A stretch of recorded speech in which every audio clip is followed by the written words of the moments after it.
2 തവണയൊക്കെ വണ്ടിയൊക്കെ വെഹിക്കിളൊക്കെ പിടിച്ചു. വണ്ടി ടാർഗറ്റ് ചെയ്യാൻ തുടങ്ങി. ഞാൻ സ്ഥിരമായിട്ട് ഓടുന്ന വണ്ടി. ഇതല്ലെങ്കിൽ ഇത് പിടിക്കണമെങ്കിൽ ഞാൻ അടുത്ത ജോലി നോക്കും. സുഹൃത്തുക്കളെ നമസ്കാരം. ഇന്ന് നമ്മുടെ സംസ്ഥാനം ദേശീയ പണിമുടക്കിന് സാക്ഷ്യം വഹിച്ചിരിക്കുകയാണ്.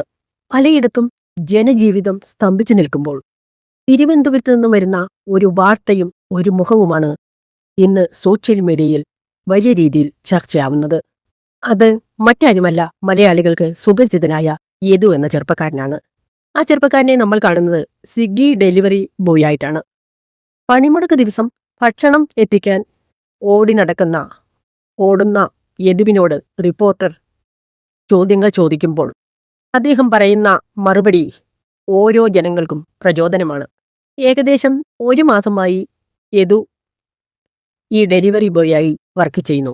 എന്തുകൊണ്ടാണ് ഡ്രൈവർ ജോലി ഉപേക്ഷിച്ച് ഈ ജോലി ചെയ്യുന്നത് എന്ന റിപ്പോർട്ടർ കാര്യങ്ങൾ ചോദിക്കുമ്പോൾ താൻ ടാർഗറ്റ് ചെയ്യപ്പെടുകയാണ്. താൻ ഓടിക്കുന്ന ബസ്സുകൾ തടയുന്നതും പരിശോധിക്കുന്നതും നിത്യസംഭവങ്ങളായി തീർന്നിരിക്കുകയാണ്. ജീവിതമാർഗത്തിന് വേണ്ടി മറ്റൊരു ജോലി ഇപ്പോൾ ആ ജോലിയാണ് ചെയ്തുകൊണ്ടിരിക്കുന്നത് എന്നുള്ള മറുപടിയാണ് യദു ഈ റിപ്പോർട്ടർക്ക് നൽകുന്നത്. തളരാൻ പാടില്ല, മുന്നോട്ട് പോകണം എന്നുള്ള നിശ്ചയദാർഢ്യമാണ് യദുവിന്റെ മുഖത്ത് നമുക്ക് കാണാൻ സാധിക്കുന്നത്. ഈ സമയം നമ്മൾ ആ പഴയ സംഭവം ഓർക്കേണ്ടതായിട്ടുണ്ട്. തിരുവനന്തപുരം മേയറായിരുന്ന ആര്യ രാജേന്ദ്രനും സച്ചിൻ ദേവ് എന്ന MLA സഞ്ചരിച്ചിരുന്ന കാർ KSRTC ബസിന് കുറുകെ ഇട്ടതും തുടർന്നുണ്ടായ തർക്കങ്ങളും കോലാഹലങ്ങളും പ്രശ്നങ്ങളും എല്ലാം നമ്മൾ അന്ന് നേരിൽ കണ്ട് കാര്യങ്ങൾ നമ്മൾ നേരിട്ടറിഞ്ഞതാണ്. യദുവിനെതിരെ കേസെടുക്കുകയും ജോലിയിൽ നിന്നും മാറ്റി നിർത്തുകയും ചെയ്ത സംഭവം അന്ന് നമ്മളെ ഓരോരുത്തരെയും വളരെ അത്ഭുതകരമായി നാം നോക്കിക്കണ്ട ഒരു കാര്യം തന്നെയാണ്. യദു നല്ല ധൈര്യമായി മുന്നോട്ട് പോകുന്നതും കണ്ട നമ്മൾ വലിയൊരു വിഭാഗം ജനങ്ങൾ യദുവിന് പിന്തുണയായിട്ട് അന്ന് വന്നിട്ടുണ്ടായിരുന്നു. ആ കേസ് ഇന്നും കോടതിയുടെ പരിഗണനയിലാണ്.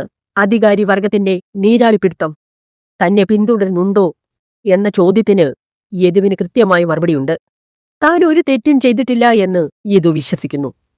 ബസ് ജോലി ചെയ്ത് കിട്ടുന്ന വരുമാനത്തേക്കാൾ കൂടുതൽ വരുമാനം തനിക്കുണ്ടാക്കാൻ സാധിക്കുന്നുണ്ട് എന്നും ഇപ്പോൾ ചെയ്യുന്ന ജോലി ആത്മസംതൃപ്തി തരുന്നു എന്നുമാണ് യദുവിന്റെ വാക്കുകൾ. ഏത് ജോലിയും ചെയ്യാൻ മനസ്സുണ്ടെങ്കിൽ ഇവിടെ ജോലി ചെയ്ത് വരുമാനമുണ്ടാക്കാമെന്നും യദു നമ്മളോട് ഓർമ്മപ്പെടുത്തുകയാണ്. അധ്വാനിക്കാൻ ഇറങ്ങിയ ഈ യുവാവ് നമുക്ക് തരുന്ന സന്ദേശം വലുതാണ്. പരാജയപ്പെടാൻ നമ്മൾ തയ്യാറല്ല.